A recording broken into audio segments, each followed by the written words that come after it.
Okay, welcome to our DSDC 10th DSDC Takeoff Presents Power Session Phase 1.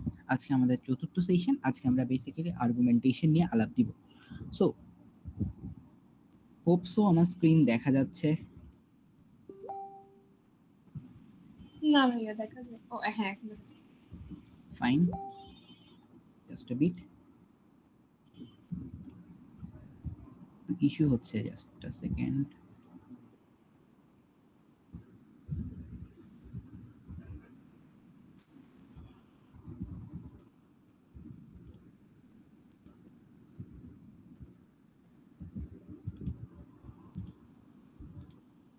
আচ্ছা, এখন জানো এখন দেখা যাচ্ছে কিনা?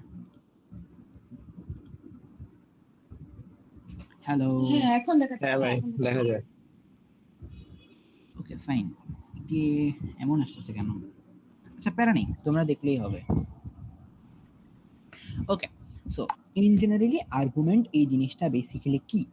তোমরা যারা জটিল সংখ্যা পড়ছো, তোমাদের মতে আর্গুমেন্ট হইতে পারে যে যে কোনো জটিল সংখ্যা, সেটার মানে একটা বাস্তব অংশ থাকে, একটা কাল্পনিক অংশ থাকে, ওইটাকে আর্গন্ট ডায়াগ্রামে প্লট করে দেন মূল বিন্দু থেকে ওই ইয়াটার দূরত্ব, it would be a classic example of argument নাকি? সো ওইটাকে যদি আর্গুমেন্ট চিন্তা করে থাকো, এটা ওই লেন্স থেকে চিন্তা করলেও ট্রু। এক, দুই, আর্গুমেন্ট বা রিবার্টাল এই জিনিসটা যখন তুমি বুঝবা, একটা বেসিক অ্যানালজি বোঝা খুবই ইম্পর্টেন্ট। তোমরা কেউ ক্ল্যাশ অফ ক্ল্যান্স বা হচ্ছে কি বলে ক্ল্যাশ অফ ক্ল্যান্স বা ক্ল্যাশ অফ রয়্যালস এই টাইপ অফ গেমগুলো খেলছো কেউ, মানে যখন হাইপ ছিল আর কি? হ্যাঁ ভাইয়া খেলছি। এগুলোতে কি হয় আমার একটু বুঝাও তো, আই ফরগট। বেসিক্যালি ভাইয়া আপনার টিম আরেকটা মানে টিমের সাথে একটা গেম খেলে, ওখানে হচ্ছে আপনি চুজ করতে পারবেন। আমার ঠিক মনে নাই গোটিটা, বাট আপনি আপনার হচ্ছে আম ওকে মানে ফাইন, বেসিক যে ইনপুটটা চাচ্ছিলাম সেটা হচ্ছে আমার যতটুকু মনে আছে, ওখানে বেসিক্যালি তোমার কিছু ক্ল্যান্স থাকে, ক্ল্যান্সে বেসিক্যালি ফ্রেন্ডস অফ মানে গ্রুপ অফ ফ্রেন্ডস থাকে বা গ্রুপ অফ মানুষজন থাকে, যারা বেসিক্যালি অন্য একটা ক্ল্যানের টাউন হলগুলোতে অ্যাটাক করতো, তাই না? সো টাউন হলগুলোতে অ্যাটাক ও করার আচ্ছা আমি ক্ল্যাশ রয়্যালের কথা বলছিলাম। ও ফাইন। সো ক্ল্যাশ অফ ক্ল্যান্সের ক্ষেত্রে বেসিক কনসেপ্টটা কি ছিল, যে তোমার বেসিক্যালি একটা টাউন হল থাকবে, বা তোমার হচ্ছে বেসিক্যালি একটা শহর, city, what ever it is, একটা কিছু থাকবে। তুমি যদি তুমিও ওই তোমার জিনিসটাতে অ্যাটাক করবা, তোমার অপোজিশনও তোমারটাতে অ্যাটাক করবে। ইফ তুমি তোমার অপোজিশনের ইন টোটাল টাউন হলটাকে বা ইন টোটাল রাজ্যটাকে ধ্বংস করে দিতে পারো, তাহলে তুমি জিতবা। এন্ড তোমার অপোজিশন যদি তোমার ওই ইয়াটাকে ধ্বংস করতে না পারে, তাও তুমি জিতবা। এই টাইপ অফ একটা কিছু ছিল, আই এম নট শিওর, খেলি নাই কখনো, জানি না, বাট যতটুকু মনে পড়ে এরকম একটা কিছু ছিল। তার মানে হচ্ছে এখানে দুইটা জিনিস মুখ্য। এক, তুমি তোমার মতো করে কি বানাচ্ছ, বা তুমি তোমার মতো করে তোমার নিজের জন্য করে কি বিল্ড করতেছো। দুই, তুমি অপোজিশনের বিল্ড করা টোটাল জিনিসটাকে টোটালি ডিস্ট্রয় করতে পারতেছো কিনা। এই দুইটা অ্যানালজি কি ক্লিয়ার হইছে? হ্যাঁ ভাইয়া ক্লিয়ার। হ্যাঁ, এখন যে বুঝতে কোনো পারছি ভাইয়া। শিওর, এখন যে কোনো একজন আমাকে এই অ্যানালজিটা একদম সিম্পলি বোঝাও, এটা বুঝতে পারলে আজকের সেশনটা অলমোস্ট ডান। যে কোনো ভাইয়া হ্যাঁ শিওর। বেসিক্যালি একটা ধরেন আমার আর্গুমেন্ট, আমি একটা জিনিসকে খুব সুন্দরভাবে ক্যারেক্টারাইজ করলাম, এন্ড আমার ধরেন ক্ল্যান্ট আর কি, যেটা আমার আর্গুমেন্ট, এটা খুব স্ট্রং। বাট প্রত্যেকটা আর্গুমেন্টেই আর্গুমেন্টটা ভাঙার কয়েকটা ওয়েজ থাকে। So এখন আমি যদি আমার অপোজিং টিম, অথবা ধরেন আমি অপোজিং গভর্নমেন্টের টিমের যে আর্গুমেন্টটা এটা ভাঙতে পারি, তাহলে আই উইন। বাট এমনও যদি হয় যে ওরা আমার আর্গুমেন্টটা ভাঙতে পারে নাই, অথবা আমি পারি নাই ওদের আর্গুমেন্টটা ভাঙতে, তাহলে they win. It's very simple, একদম ক্ল্যাশ রয়্যালের মতন। ওকে ফাইন, এই সার্টিন অ্যানালজিটা যদি বুঝে থাকো, তাহলে আজকে সেশনের বেসিক আলোচ্য বিষয় দুইটা। এক, তুমি কিভাবে তোমার নিজের আর্গুমেন্টটাকে সিকিউর রাখতে পারো, বা তুমি কিভাবে তোমার নিজের আর্গুমেন্টটাকে মেক করতে পারো। দুই, তুমি কিভাবে অপোজিশনের আর্গুমেন্টটাতে অ্যাটাক করতে পারো। এই দুইটা জিনিস। তাহলে যখন তুমি আর্গুমেন্টটাকে মেক করতেছো, সেটা হচ্ছে আর্গুমেন্টেশন। যখন তুমি অন্য কারো আর্গুমেন্টটাকে ব্রেক করতেছো, সেটা হচ্ছে রিবার্টাল। এইটুকু কনসেপ্ট আশা করি তোমরা সবাই বুঝে গেছো। এখন এই যে আর্গুমেন্ট, এটা দুই ধরনের হইতে পারে। এক, কনসিকুয়েন্সিয়াল আর্গুমেন্ট। দুই, প্রিন্সিপাল আর্গুমেন্ট। প্রিন্সিপাল আর্গুমেন্ট নিয়ে একদম ফার্স্ট সেশন থেকে গে যাচ্ছি, বাট এটা একটু অ্যাডভান্স টপিক। আমি শুরুর দিকে বুঝতে প্যারা খাইছিলাম, সো প্রিন্সিপাল আর্গুমেন্টের আলাপটা একদম সেশন যখন লাস্টের দিকে থাকবে তখন। আমার ইচ্ছা হচ্ছে তোমাদের সাথে তো সেশনের ক্ষেত্রে মাঝে দিয়ে একটা দিন হচ্ছে ডিলে হয়ে গেছিল, দ্যাটস ওয়াই আমরা একটা সেশন পিছনে। সো আমার বেসিক প্ল্যানটা হচ্ছে তোমাদের city, if I am not wrong, 29 তারিখে শেষ, রাইট? হ্যাঁ ভাইয়া। জি ভাইয়া। 26 থেকে 29। হ্যাঁ, সো ইফ 29 তারিখে তোমাদের সিটি শেষ হয়ে যায় তাহলে 29 তারিখ রাত তোমরা মোটামুটি ফ্রি। ফ্রি বলতে হচ্ছে মানে 30 তারিখে তো আর সিটির প্যারা নেই, সো 29 তারিখ তো আর পড়াশোনা করব মানে একটু কমই জি করবা ভাই। বা তুলনামূলক ফ্রি অ্যাজ একটা স্ট্রেস যাবে। সো আমার প্ল্যান হচ্ছে 29 তারিখ রাতে, অর্থাৎ আজকে সেশনের পর এরপরে সেশনটা তো 29 তারিখ রাতে হবে, তখন খুব অ্যাডভান্স জিনিসপাতিতে না গিয়ে বেসিক কিছু জিনিসপাতি দেখায় দেন প্রিন্সিপাল আর্গুমেন্টটা টাচ করব। তাহলে আজকের ইন টোটাল ডিসকাশনটা শুধুমাত্র কেবলমাত্র কনসিকুয়েন্সিয়াল আর্গুমেন্ট নিয়ে, ঠিক আছে? সো প্রিন্সিপাল আর্গুমেন্টটা শেষ করলে আলটিমেটলি তোমাদের ইন টোটাল স্ট্র্যাটেজিক্যাল স্টাফস নিয়ে একটা বেসিক কনসেপশন আসবে। So without any further delay শুরু করি। ফার্স্ট, আমরা ছোটবেলায় যখন হচ্ছে ডিবেটের সেশন করতাম, যখন আমাদেরকে আর্গুমেন্ট বুঝাইতো তখন শুধু এই একটা পেজ নিয়ে যাইতো, এন্ড এটা খুবই কি বলবো হিস্টোরিক্যাল বা ট্রেডিশনাল স্ট্র্যাটেজি, ঠিক আছে? স্ট্র্যাটেজিটা কি? এটা হচ্ছে AREL. So what does AREL mean basically? So basically যখন লাইক 10-15 বছর আগে, জাস্ট আ সেকেন্ড, বেসিক্যালি 10 থেকে 15 বছর আগে যখন ইন্টারন্যাশনাল সার্কিটের ডিভাইস হইতো, তখন একটা আর্গুমেন্ট কতটা স্ট্রং বা একটা আর্গুমেন্টের ডেপথনেস কতটুকু, এইটা এই অ্যারেল স্ট্রাকচার দিয়ে মেজার করা হতো। অ্যারেলের মধ্যে কি আছে? A for assertion, R for reasoning, E for example, L for link up। জিনিসটা দেখতে কেমন? জাস্ট সেকেন্ড, জাস্ট সেকেন্ড, একটা কল আসছে, একটু রিসিভ করি।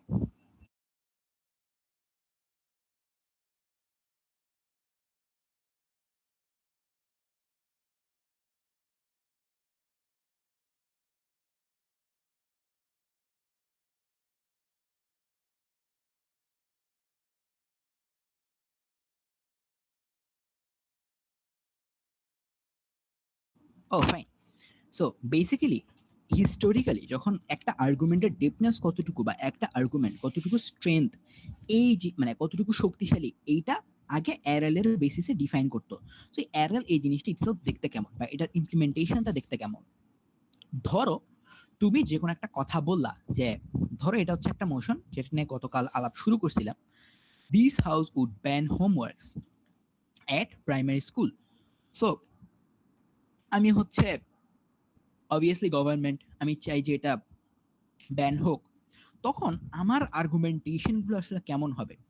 আমি সবার আগে বলবো যে প্রাইমারি স্কুলগুলোতে যখন হোমওয়ার্ক দেওয়া হয় তখন ওই হোমওয়ার্কটা একটা বাচ্চার ক্রিয়েটিভিটিকে ডিস্ট্রয় করে। এখন হোমওয়ার্ক যে একটা বাচ্চার ক্রিয়েটিভিটিকে ডিস্ট্রয় করে, এটা কি একটা অ্যাসারশন বা একটা ক্লেম যেটা আমি দাবি করতেছি, রাইট? এখন থেকে রেসপন্স করা শুরু করো। হ্যাঁ, এটা হচ্ছে কালকের মতো তোমাদের উপর দিয়ে হচ্ছে রান করব। তার মানে হচ্ছে this house would ban homeworks for at primary schools if this is a motion.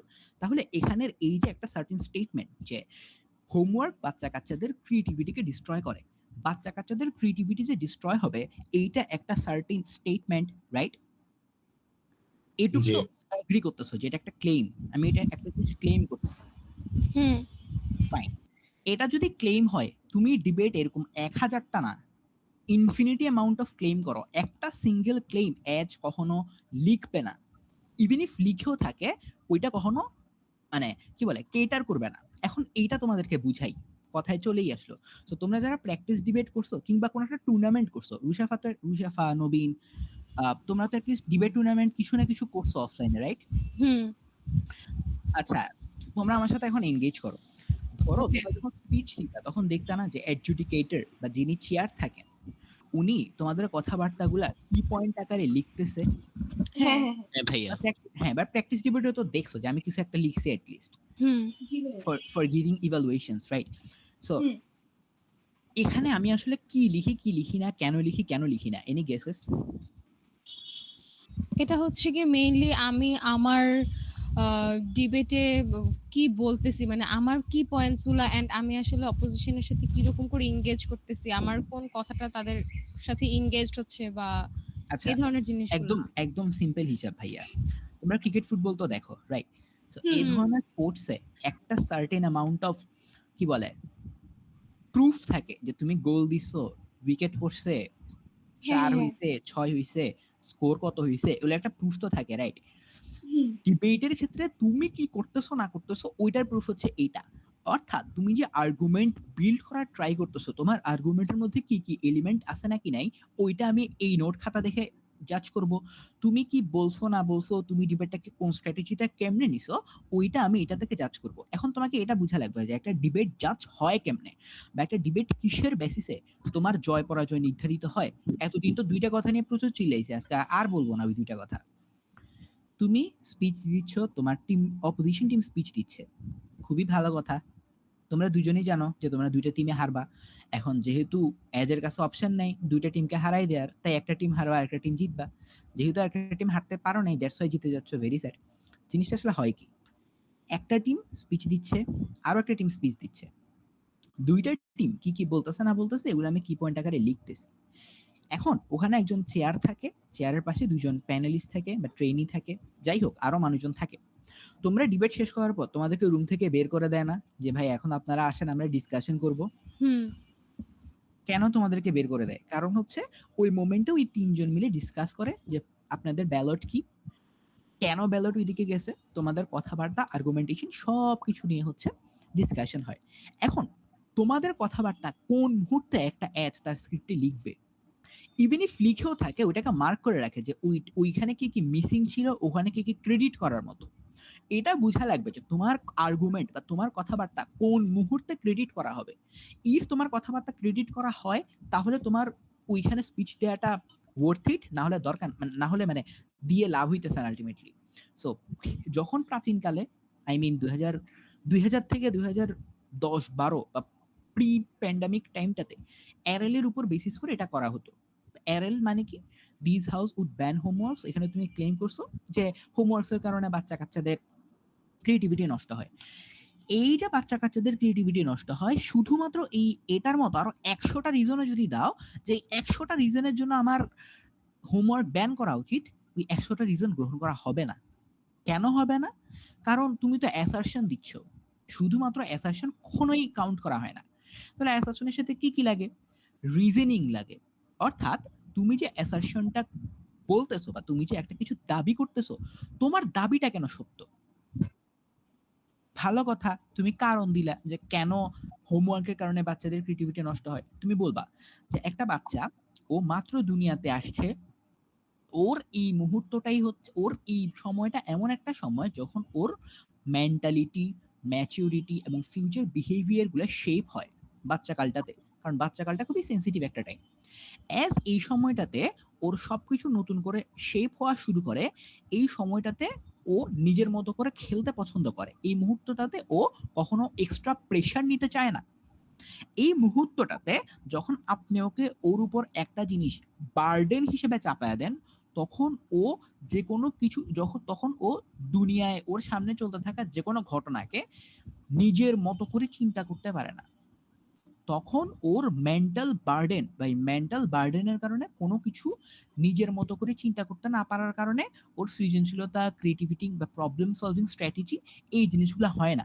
কারণ বাচ্চাদের আলটিমেট গ্রোথ এই জিনিসটা ডিপেন্ড করে ও তখন কত বেশি বাচ্চার সাথে ফ্রিলি মিশতেছে, ও সোশ্যালাইজেশন কেমন হচ্ছে, ও বাচ্চাদের সাথে খেলাধুলার সময় বিভিন্ন সিচুয়েশন কিভাবে ডিল করতেছে। কিন্তু যেহেতু এইসব জিনিসপত্র ওকে আপনি নর্মাল প্রসেসে করতে দিচ্ছেন না, তাই এই জিনিসটা অ্যাকচুয়ালি হয় না। যেমন এবার আসো, যখন তুমি যেমন দিয়ে একটা এক্সাম্পল দিচ্ছ, দিস ইজ কল্ড এক্সাম্পল। মানে প্রথমে তুমি অ্যাসারশন দিলা যে হোমওয়ার্ক ম্যান্ডেটরি থাকার কারণে বাচ্চাদের ক্রিয়েটিভিটি নষ্ট হয়, দিস ইজ অ্যাসারশন। এতক্ষণ যে অ্যাসারশনের পর গেজালাম যে কেন নষ্ট হয়, দিস ইজ রিজনিং। এক্সাম্পল কি? এক্সাম্পল হচ্ছে খুব সিম্পল।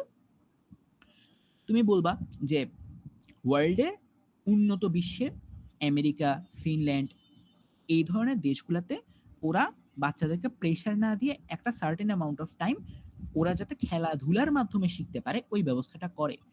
রেদার সাবকন্টিনেন্টের কান্ট্রিগুলোতে হোমওয়ার্ক বা টেক্সট বুক পড়াশোনার প্রতি অনেক বেশি এমফাসাইজ করার কারণে সাবকন্টিনেন্টের বাচ্চা কাচ্চারা বা সাবকন্টিনেন্টের ট্যালেন্ট গুলা কখনো ইন্টারন্যাশনাল সার্কিটে ওই ইউএসএ বা ফিনল্যান্ডের মতো ব্রডলি ফ্লোরিশ করতে পারে না, যার কারণে এখানে তরুণ সমাজ কালেকটিভলি গ্রো না করতে পারার কারণে ওরা আলটিমেটলি গরিব থেকে যায়। তার মানে হলো ওই বাচ্চা কাচ্চাগুলা ছোটবেলা থেকে প্রপার ওয়েলবিং, এবার দেখো আমি এক্সাম্পলটা দিলাম না ইউএসএ বা অন্যান্য দেশ আর বাংলাদেশ, এবার আমি হচ্ছে লিঙ্ক আপ করবো। হোয়াট ডাজ লিঙ্ক আপ মিন? তার মানে এখন থেকে যা বলবো এগুলো হচ্ছে লিঙ্ক আপের পোর্শন। কেমন? তার মানে হলো বাচ্চা কাচ্চাগুলোর মেন্টাল বা ফিজিক্যাল আপব্রিঙ্গিংটা প্রপারলি না হওয়ার কারণে ওরা আলটিমেটলি তরুণ বয়সে যখন ওদের দেশে বেটার কিছু প্রডিউস করার কথা ওই মুহূর্তে ওরা প্রোডাক্টিভ কোনো আউটকাম জেনারেট করতে পারে না। তার মানে কি এইটা কালেকটিভলি ছোট ছোট হার্মগুলো আনে, যেটার ব্রডার ইম্প্যাক্ট হচ্ছে বাংলাদেশের মতো দেশগুলোর বেকারত্ব। সো আর্গুমেন্ট কই ছিল? যেটা বাচ্চাদের মানসিক বিকাশ বাধাগ্রস্ত হয়। তুমি মাঝখান থেকে কতগুলো কথা বললা, তার মানে কি তোমার আর্গুমেন্টের বেসিসে যে কথাবার্তাগুলো এগুলো কি সত্য? Yes or no? এগুলো কি ট্রু? আমি ট্রু প্রুফ করে দিছে। ট্রু তো হ্যাঁ। এটার বেসিসে যে ইম্প্যাক্ট গুলো আসে, ইম্প্যাক্ট গুলো কি কেটার করার মতো নাকি বাদ দিলেও হয়? না, এটা ইম্পর্টেন্ট। হ্যাঁ, so this is the example of AREL, কিভাবে তুমি যে কোনো মোশনে অ্যারেল দিয়ে যে কোনো একটা আর্গুমেন্টকে ফ্রেম করতে পারো। অ্যারেলের ইন টোটাল ডিসকাশনটা বুঝছো? এটা এতটা ইম্পর্টেন্ট না, বারবার বলতেছি, বাট এটা একটা ট্রেডিশনাল স্ট্রাকচার, এটা বুঝলে বাকিগুলো বুঝে ইজি হবে। হ্যাঁ জি ভাইয়া। আচ্ছা, কারো কোনো কোয়েশ্চেন আছে অ্যাবাউট অ্যারেল?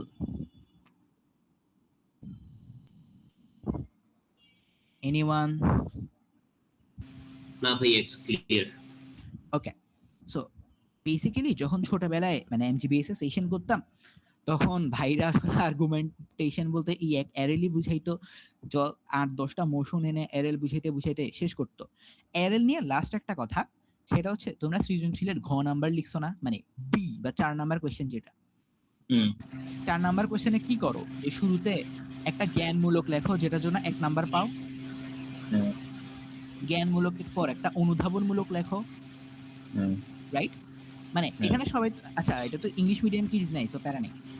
3 নাম্বার হচ্ছে উদ্দীপককে অ্যানালাইসিস করো। ইয়েস। উদ্দীপককে তুমি একটা রিয়েল লাইফ এক্সাম্পল তো চিন্তা করতে পারো রিগার্ডিং দ্য টেক্সট। হুম। হ্যাঁ ভাই, বলা যায়। আর 4 নাম্বার প্যারায় অর্থাৎ সুতরাং উপরিউক্ত আলোচনা থেকে বলা যায় যে, পরিশেষে বলা যায় যে এগুলাতে আসলে কি করো, তোমার উপরের জ্ঞানমূলক, মাঝের অনুধাবন আর এই সাইডের এক্সাম্পল, এইসব জিনিসপাতি নিয়ে লিঙ্ক আপ করো। হ্যাঁ, গোটালটা। তাইলে অ্যারেল এর স্ট্রাকচার আর সিকিউর ঘর মধ্যে কোনো পার্থক্য আছে? না, অ্যাকচুয়ালি না, একই রকম। এক্স্যাক্টলি। আচ্ছা আসো, এটা হচ্ছে ক্লাসিক এক্সাম্পল। এন্ড যেহেতু সৃজনশীল শিক্ষা ব্যবস্থাটা খুবই খারাপ, তাই অ্যারেল দিয়ে এখন আর চলে না, বাট চলে না বাট চলে, কারণ এখন জিনিসপাতি আরো অনেক বেশি অ্যাডভান্সড হয়ে গেছে। সো আসো, আচ্ছা যেহেতু এই আলাপটা আসছে, হ্যাঁ, একটা রিয়েল লাইফ এক্সাম্পল শেয়ার করি। এটা হয়তো মানে এই পার্টিকুলার ডিসকাশনের সাথে কানেক্টেড না, বাট জীবনে চলার পথে কাজে লাগবে। বাই দ্য ওয়ে, তোমরা মানে বাংলা সেকেন্ড পেপার এক্সামে রাইটিং পার্ট অ্যাকচুয়ালি কেউ শেষ করছো বা অ্যাকচুয়ালি কেউ পড়ছো? না না না, ওটা না ভাইয়া। পাতায় লিখে দিয়ে আসি। বানিয়ে Okay. বানিয়ে। ওকে, একজন বলো যে হচ্ছে বাংলা সেকেন্ড পেপার পড়ে এক্সাম দিতে যাও, রাইটিং পার্টটা। এগুলো স্বপ্ন ভাইয়া, এগুলো স্বপ্ন, তাই না? পূরণ ভাইয়া, হওয়ার মতো না। ম্যাথস একদম খুবই ইম্পর্টেন্ট এক্সাম হলে কনসেপ্টটা নিয়ে যাই, একবার দেখে যাই। আচ্ছা এবার আসো, আমি তো ভাব সম্প্রসারণ খালি মুখস্থ করতাম। ভাব সমস্যা মুখস্থ করতা? আসলে 10-12টা বুঝছিলাম। তোমাকেই খুঁজতেছি আমি, দেখা হইলে মাইর আছে। মনে করাই দিব আমি ভাইয়া, আমি মনে করাই দিব নিজ দায়িত্বে। প্যারা নেই, আমি আমার একটা ফ্রেন্ড আছে, ও হচ্ছে এমএমই ফাইটার, ওরে নিয়ে আসবো, আমি মারবো না। তো যাই হোক, বেসিক আলাপ, এই আলাপটা টানা ডিসকাশনটা কি, তোমাদেরকে লাস্ট 3টা সেশনে কি কি শিখাইছি? বেসিক্যালি ক্যারেক্টারাইজেশন শিখাইছি, স্টেক হোল্ডার অ্যানালাইসিস শিখাইছি, তাই না? হ্যাঁ। এই জিনিসগুলোকে এক কথায় যদি সামারাইজ করি, এগুলা সামারাইজ করতেছি যাতে আগে 3টা সেশন রিক্যাপ হয় এন্ড ওখান থেকে কানেক্ট করতে পারো পরবর্তী অংশগুলা। ক্যারেক্টারাইজেশন বলো, স্টেক হোল্ডার অ্যানালাইসিস বলো, এগুলা করার বেসিক স্টেপস কি ছিল? মোশনটা ভালো মতো পড়বা, কিওয়ার্ডস গুলা বের করবা, কোন কোন মানুষজন এর সাথে এফেক্টেড সেটা বের করবা, রাইট? জি এটা ভাইয়া, ছিল কিনা, এটা ছিল কিনা, ছিল। হ্যাঁ ছিল।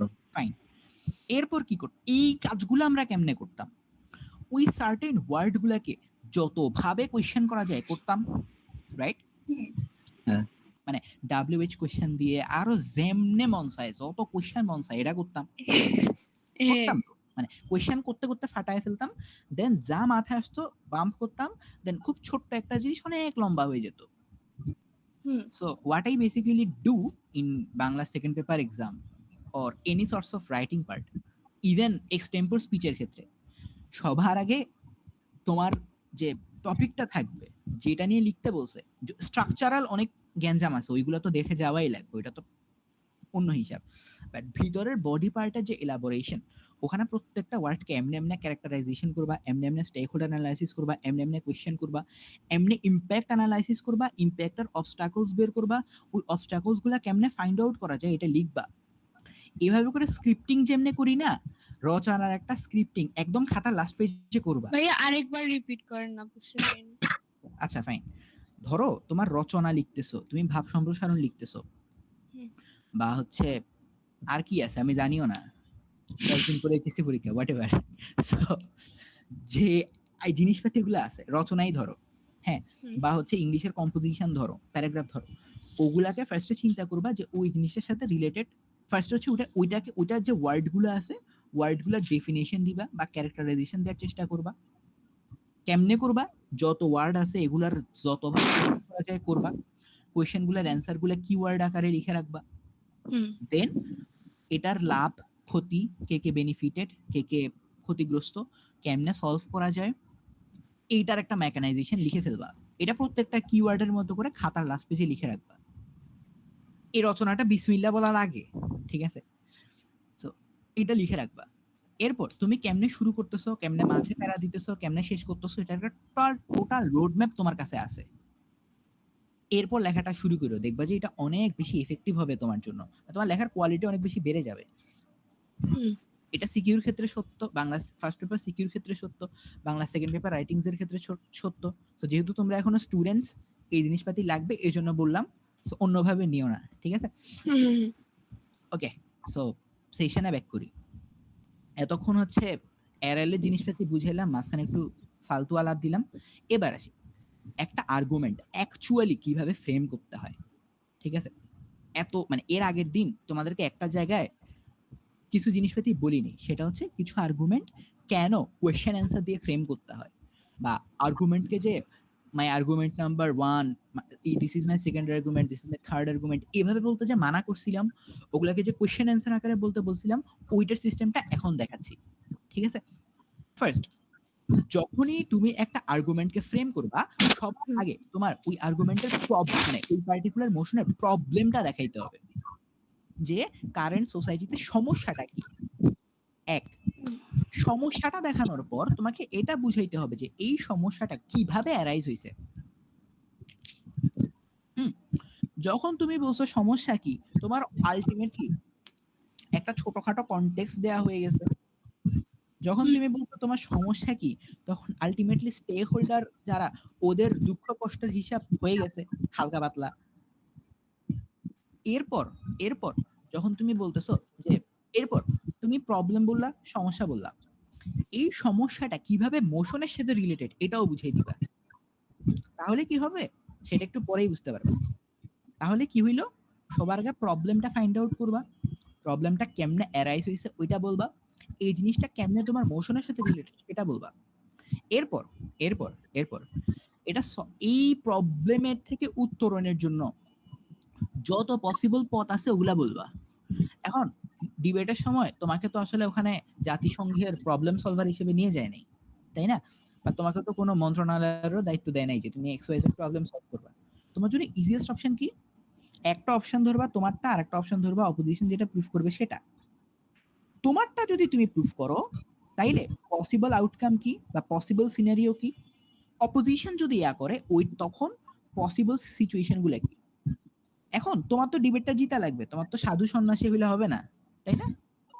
সো হ্যাঁ তুমি কি করবা, তুমি যখন তোমার পসিবিলিটিস গুলা বুঝাবা, তোমার সব ভালো পসিবিলিটিস বলবা, আর অপোজিশনের কেস যখন মানে অপোজিশনের সলিউশন যখন বলবা, ওই সলিউশন ইমপ্লিমেন্ট করার পর যে পসিবিলিটি বলবা, একটা দুইটা ভালো পসিবিলিটি বলে বাকি সব খারাপ বলবা।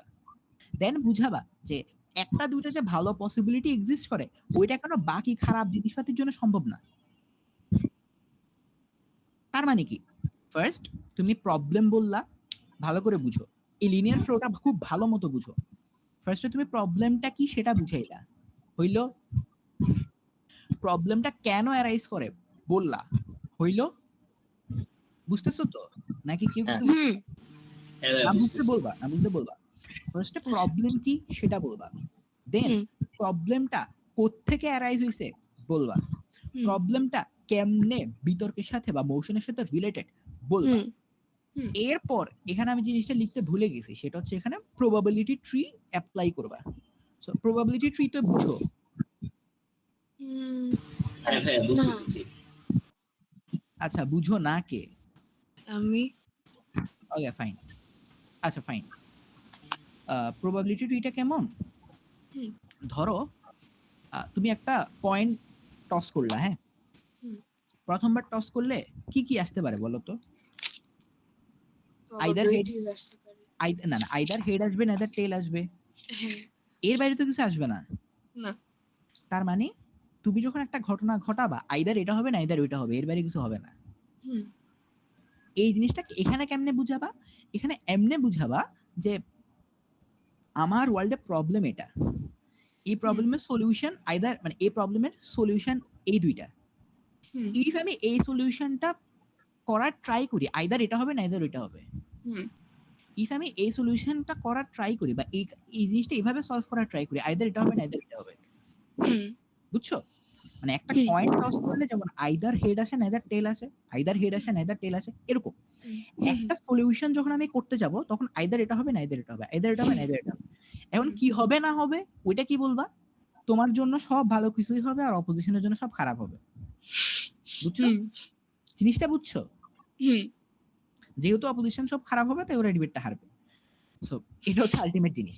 তো তখন আবার ওদেরকে বলবা যে তখন আবার তোমার যেগুলো ভালো হবে এগুলো ওদের উপর বার্ডেন চাপাই দিবে, হুম যেহেতু ওদের এই ভালো জিনিসগুলো হবে না তাই ওরা ডিবেটটা হারবে, আর ওদের টার্গেট হচ্ছে এই ভালো জিনিসগুলো প্রুফ করা। হুম গতকাল যে বার্ডেন পুশিং নিয়ে তোমাদের খুব বেসিক কিছু ঝামেলা ছিল, এখন ওইটা বুঝতে পারছো? হুম বাকিরা Yes. একটু ক্লিয়ার হইতেছে। আচ্ছা কোনটুকু পোর্শন বুঝো নাই বলো? বুঝছো তো সবাই? এখানে প্রবাবিলিটি মানে প্রবাবিলিটি গুলো যে বলবো এটা মানে কি সলিউশন বলার টাইম থেকে স্টার্ট করবো যে আমার এটা হচ্ছে আমার না মানে না সরি না না প্রবলেম। না না না না না ধরো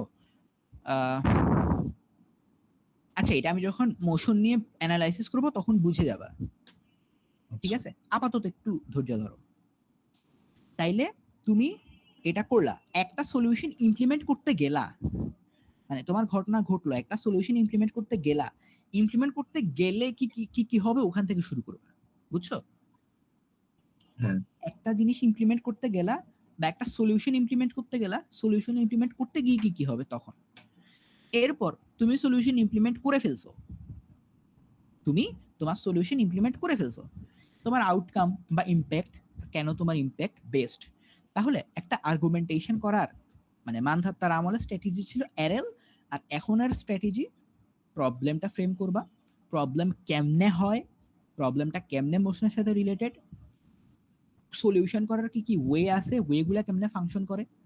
এরপর এখানে প্রবাবিলিটির আলাপটা করতে ভুলে গেছি, ওইটা যে প্রবাবিলিটি ট্রি দিয়ে এক্সপ্লেইন করবা যে ইফ সলিউশন এ দিয়ে যাইতে যাও তাইলে পসিবল আউটকাম কি, মানে মানে পসিবল সিচুয়েশন কি, ইফ বি দিয়ে সলভ করতে যাও তাহলে পসিবল স্ট্যাটাস কো বা পসিবল সিনারিও কি, অপোজিশন কেন ওখান থেকে পারবে না, তুমি কেন পারবা, আউটকাম ওয়াই তোমার সলিউশন বেস্ট। এটুকু বুঝছো?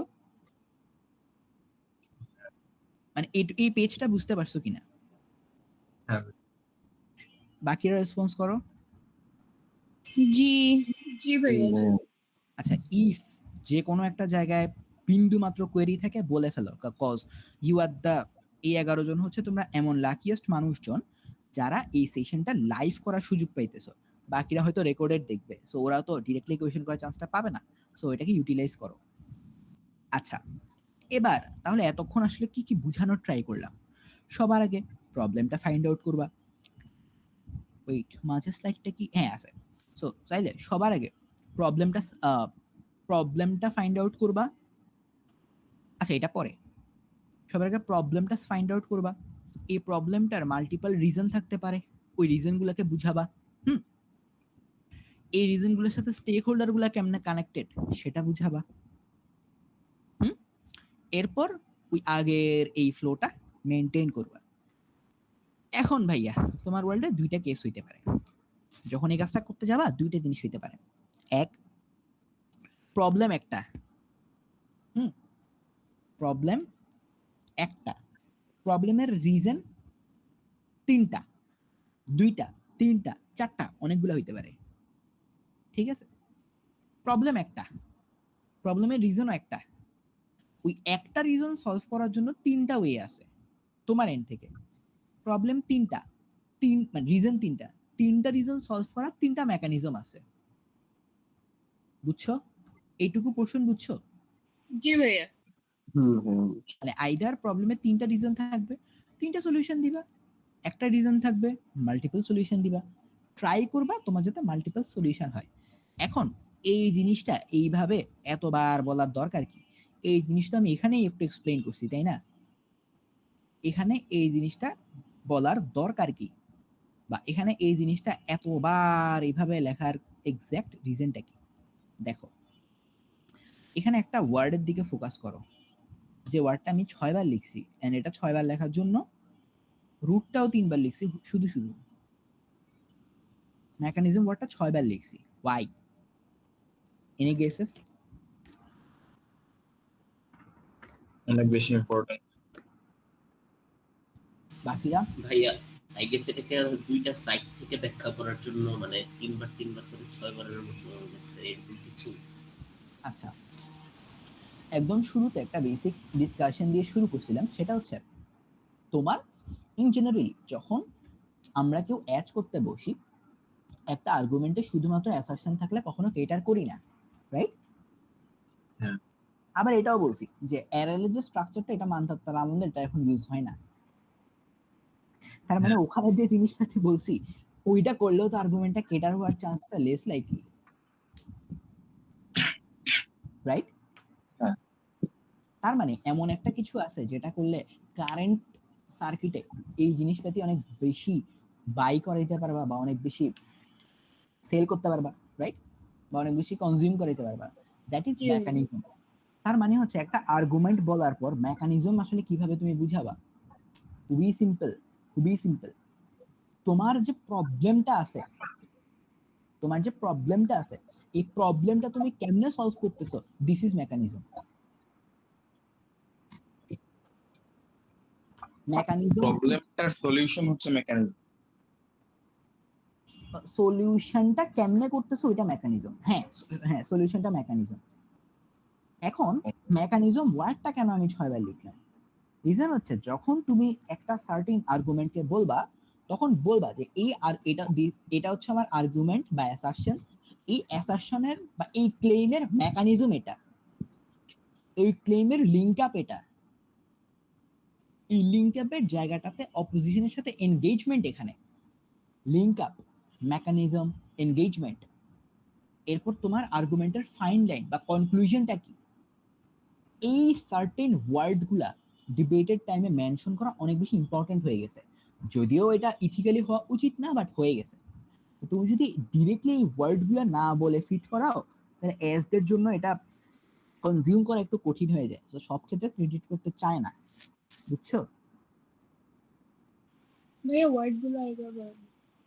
তোমার সার্টেন আর্গুমেন্টের অ্যাসারশন কি বা ক্লেম কি?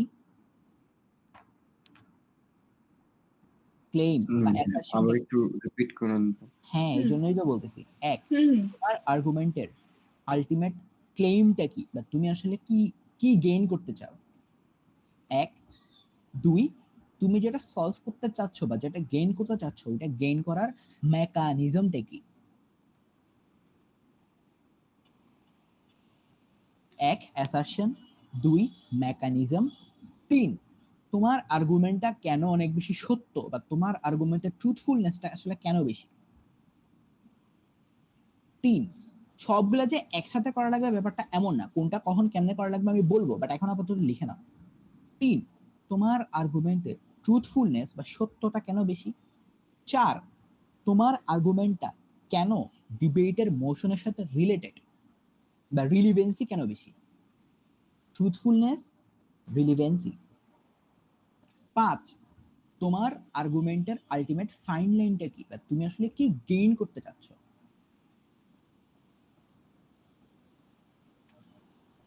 এই পাঁচটা ওয়ার্ড লিখছো। জি ভাইয়া।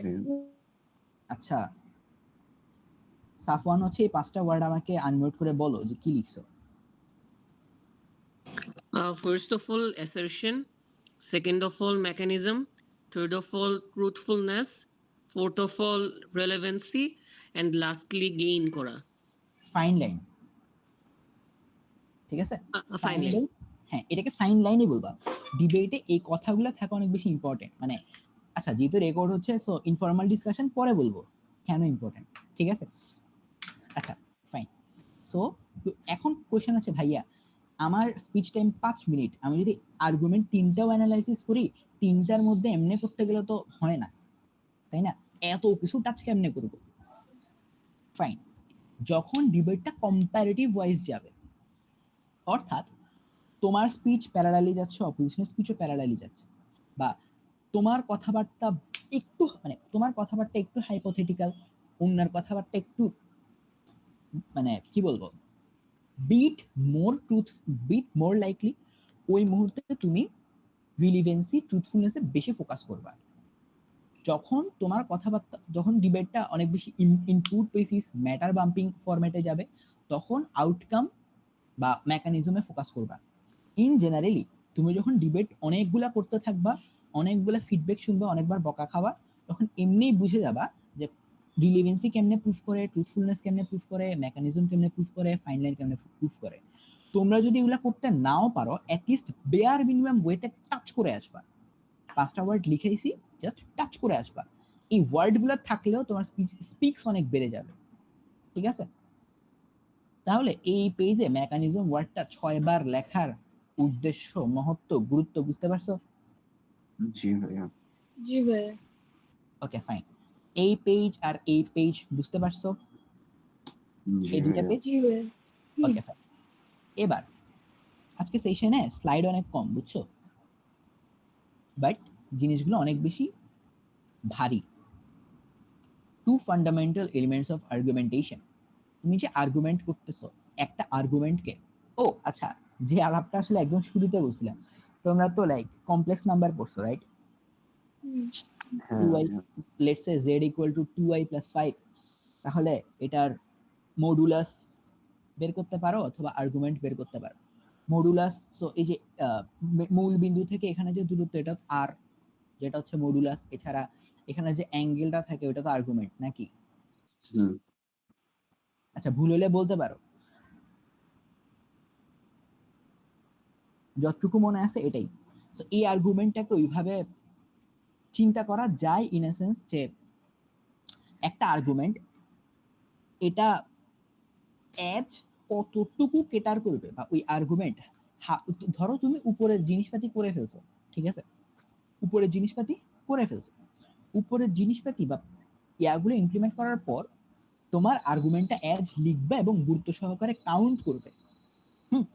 তোমার আর্গুমেন্ট এজ লিখবে এবং গুরুত্ব সহকারে কাউন্ট করবে, কিন্তু ওই আর্গুমেন্টের ওয়েট বাড়ানো বা ওই আর্গুমেন্টটাকে অনেক বেশি ভ্যালুয়েবল করা, ওইটা মূলত রিলিভেন্সি আর ট্রুথফুলনেস এগুলাকে দিয়ে প্রুফ করায়। তো তোমাদেরকে যে 5টা ওয়ার্ড লিখেছি ওখানে এগুলাও রাখছি যাতে সব কিছু একবারে চলে আসে। So one of the common mistake যদি চিন্তা করো সেটা হচ্ছে ট্রুথফুলনেস বা লাইকলিহুড আর রিলিভেন্সি এই আলাপগুলোকে না দেওয়া, তখন অনেক আর্গুমেন্ট এজের কাছে মনে হয় যে এটা তো রিলিভেন্সি নেই, এটা তো সত্য না, এটা সত্যতা প্রমাণ করা উচিত ছিল। এই কারণে অনেক ভালো ভালো আর্গুমেন্ট এজ কেটার করে না, বা এজ ওই ডিসকাশনের সময় ওগুলার ওয়েটটা থাকে না। সো রিলিভেন্সি আর লাইকলিহুড এগুলোকে ফান্ডামেন্টাল এলিমেন্ট এই কারণেই বলা হইতেছে, যদিও কেউ বলে নাই, আমিই বলছি। সো এটা নিয়ে প্যারা হওয়ার কিছু নেই। আরেকটা অনেক বেশি কমন মিস্টেক, সেটা হচ্ছে যখন তোমরা ডিবেট করতে বসো, একটা মোটামুটি পর্যায়ে চলে যাও, তখন সব কিছুর ইম্প্যাক্ট অ্যানালাইসিস করা শুরু করো, সব কিছুর কি বলে ইউটিলিটি বা তোমাকে কতটুকু প্রফিট দে, বা জিনিসটা কেন তোমার জন্য সাবস্ক্রাইব করা প্রফিটেবল, এই জিনিসে চলে যাও মোস্ট অফ দ্য কেসেস। তখন যেটা হয়, এই প্রফিট বা এই ইউটিলিটি এই জিনিসগুলো আমরা আসলেও পাবো কিনা ওই জিনিসটা ইনশিওর করা যায় না, কারণ তুমি আগের দুটো জিনিস মিস করে আসছো। তো সব সময় ইম্প্যাক্ট বা ইউটিলিটি এগুলো নিয়ে পড়ে থাকলে হয় না। এখন ডিবেটে আরেকটা কনসেপ্ট তোমাদের কাছে অনেক বেশি আনক্লিয়ার ছিল, that was articulation. What is articulation? তোমাদেরকে 5টা ওয়ার্ড লেখাইছি না? এই 5টা ওয়ার্ডের নিচে এই 2টা ওয়ার্ডও লিখো, ইম্প্যাক্ট অথবা ইউটিলিটি। 1 ইম্প্যাক্ট অথবা ইউটিলিটি, 2 ইম্প্যাক্ট অথবা ইউটিলিটি লিখছো? জি ভাই। 2 কম্পারেটিভ ডেল্টা, 2 কম্পারেটিভ ডেল্টা অথবা যে আচ্ছা কম্পারেটিভ ডেল্টা মানে কি? তুমি তোমার ডিবেটে একটা সার্টেন জিনিস ইমপ্লিমেন্ট করার কারণে তোমার পৃথিবীতে যে চেঞ্জটা আসছে ওই চেঞ্জটা অ্যাকচুয়ালি কি? 1 ইম্প্যাক্ট বা utility, 2 comparative delta. Comparative delta মানে কি? কম্পারেটিভ ডেল্টা মানে হচ্ছে তুমি ডিবেটে তোমার ফর থেকে একটা জিনিস ইমপ্লিমেন্ট করার পর তোমার ওয়ার্ল্ডে কি চেঞ্জটা আসছে। এগুলো হচ্ছে মানে বেসিক কিছু পশ বা কি বলে পশ বা হচ্ছে অনেক বেশি ফ্যান্সি টার্ম, বুঝছো? এগুলো যখন তুমি ইউজ করবা এজরা অনেক মানে চোখ বড় করে ফেলবে যে ড্যাম ওই ওয়ার্ডগুলো জানে। So, এগুলো হচ্ছে অন্য কারণে শিখাচ্ছি, এটা রেকর্ডিং অফ হলে বলবো। আচ্ছা, সো ওই স্যার এখন আসো আর্টিকুলেশন জিনিসটা কি? তোমার আর্গুমেন্ট উপরের আলাপ শেষ, মানে এই যে এখানে যে একটা ফ্লো চার্ট দেখাইলাম এটাকে বলা হচ্ছে লিনিয়ার ফ্লো, বুঝছো? মানে তুমি কোন ফ্লোতে বা কোন সিকোয়েন্সে যাবা, আর্গুমেন্টে কথাবার্তা যে বলবা, একটা আর্গুমেন্ট যে দাঁড় করাবা, কথাবার্তা বলার সিকোয়েন্সটা কেমন হবে, এই এটা ফ্লো চার্টের মাধ্যমে দেখানো যাতে ফ্লোটা ঠিক থাকে। ফ্লোটা তো শেষ, এখন একটা ফিনিশিং টানতে হবে না? মানে এতক্ষণ যে গ্যাজাইল আলটিমেটলি কি প্রুফ করতে চাইলা? তুমি যে ইউটিলিটি বলবা বা তুমি যে প্রফিট দেখাবা, এই প্রফিট গুলো হচ্ছে ছোট ছোট ইউটিলিটি, যে এটা করলে এই ছোট ছোট চেঞ্জ আসে, এই ছোট ছোট চেঞ্জ আসে। এই চেঞ্জ গুলোকে যখন তুমি একত্র করবা তখন তোমার পৃথিবীটা কেমনে চেঞ্জ হয় সেটা হচ্ছে কম্পারেটিভ ডেল্টা। তুমি যখন ডিবেটে বলবা যে আজকে ডিবেটের ইউটিলিটি 3টা 1 2 3, এটাকে তুমি এভাবে বলতে পারো, কিন্তু আর্গুমেন্ট গুলোকে 1 2 3 এভাবে বইলো না। ডিবেটের ইউটিলিটি 3টা 1 2 3, ডিবেটের কম্পারেটিভ ডেল্টা এইটা, এভাবে, নট ওইভাবে, বুঝছো? হ্যাঁ ভাই। আচ্ছা, মানে কম্পারেটিভ ডেল্টার মাধ্যমে আমার ওয়ার্ল্ডে আমি কি চেঞ্জটা আনতে পারতেছি আমার মোশন আমার ডিবেটের মাধ্যমে বা আর্গুমেন্টের মাধ্যমে ওইটা বুঝাবো। আর ইউটিলিটি হচ্ছে ছোট ছোট প্রফিট, বুঝছো? বুঝছো? জি ভাই। এই টার্মগুলো ইউজ করতে পারবা যে 5টা ওয়ার্ড লেখাইছি? পারবো। আচ্ছা, সেশন 1 2 3 বা স্পেশালি গতকালকে সেশনে যে ওয়ার্ডগুলো লেখাইছি, স্টেক হোল্ডার, ক্যারেক্টারাইজেশন, হ্যাঁ, বার্ডেন, এই 3টা ওয়ার্ড ইউজ করা পিএম এর জন্য ফরজ। এগুলো ইউজ করলে তোমার স্পিক্স। আচ্ছা, নবীন হচ্ছে আজকে গ্রুপে ইজি ট্যাব দিছিল, দেখছিলা? হ্যাঁ। নবীন কি আছে না গেছে? আচ্ছা আছে। সো ট্যাবে দেখছিলা যে তোমাদের মানে কাউকে আমি ছোট করতেছি না, এন্ড এই ট্যাবটাকে আমি সব থেকে বেশি হেট করি, কারণ ট্যাবে আমিও সবসময় একদম নিচের দিকেই থাকতাম, বাট পরে ডফ মারতাম, ওইটা আলাদা হিসাব। বাট এই পার্টিকুলার ইয়াটাতে স্পিক্স আসলে কিসের বেসিসে বাড়ে, তুমি ওয়ার্ডগুলো কেমন ইউজ করতে পারো, এটা অনেক বেশি সেট, এটা একদমই হওয়া উচিত না, বাট এটার বেসিসে বাড়ে। 2 নাম্বার হচ্ছে এগুলা করতেছো তার মানে তুমি অ্যাটলিস্ট গ্রামারটা জানো কেমনে কি করা উচিত, এই জন্য। বাট জিনিসটা খুবই বাজে, এটা অ্যাকচুয়ালি এভাবে হওয়া উচিত না, হোয়াট এভার। সো এখন তোমাদেরকে 2টা বেসিক মোশন দিয়ে টোটাল জিনিসটা বোঝাই, কারণ আমি মোটামুটি 99.99% শিওর যে এতক্ষণ যা বুঝিয়েছি তোমরা কিছুই বোঝো নাই, যদিও হ্যাঁ হ্যাঁ বলতেছো। বুঝছি সো তুমি। জাস্ট 30 সেকেন্ডস এই জিনিসগুলো প্রসেস করে আমি একটা মোশন বের করি।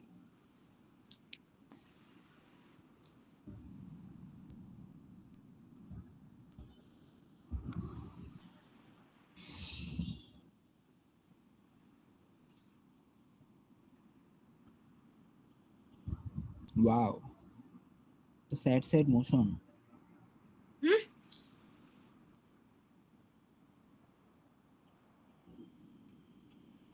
হয়ে গেল।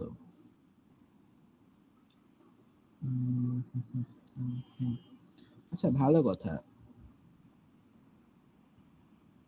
ওখানে ট্যাপ দিয়েছে।